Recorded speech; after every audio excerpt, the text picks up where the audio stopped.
भगवान श्री कृष्ण कामरूप वैरी के अत्याचार का और वह जहाँ छिपा रहकर अत्याचार करता है उन वास स्थानों का परिचय कराकर उस कामरूप वैरी को मारने की युक्ति बतलाते हुए उसे मार डालने के लिए अर्जुन को आज्ञा देते हैं और कहते हैं, हे अर्जुन, तू पहले इंद्रियों को वश में करके इस ज्ञान और विज्ञान का नाश करने वाले महान पापी काम को अवश्य ही बलपूर्वक मार डाल।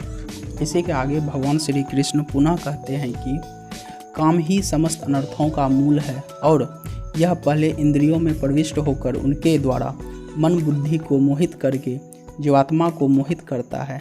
इसके निवास स्थान मन, बुद्धि और इंद्रियां हैं, इसलिए पहले इंद्रियों पर अपना अधिकार करके इस कामरूप शत्रु को अवश्य मार डालना चाहिए।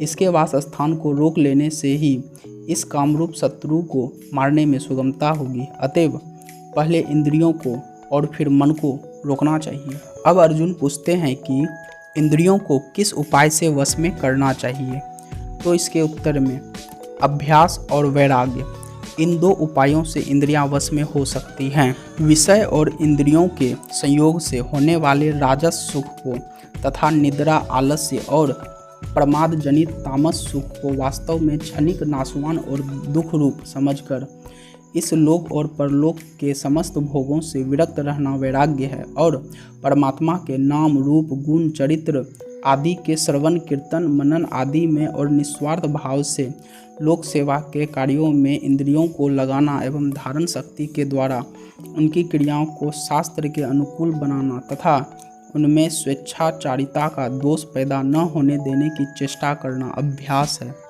इन दोनों ही उपायों से इंद्रियों को और मन को वश में किया जा सकता है।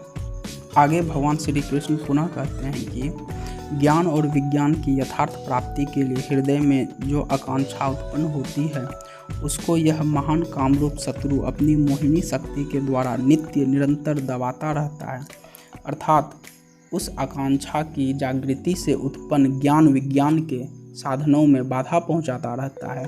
इसी कारण ये प्रकट नहीं हो पाते। इसीलिए काम को उनका नाश करने वाला बतलाया गया है। नाश शब्द के दो अर्थ होते हैं, एक तो अप्रकट कर देना और दूसरा वस्तु का अभाव कर देना।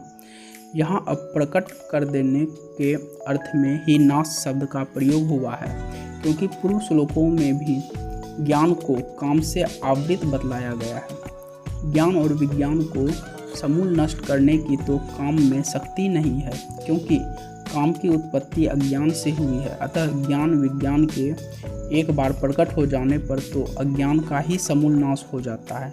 फिर तो ज्ञान विज्ञान के नाश का कोई प्रश्न ही नहीं रह जाता।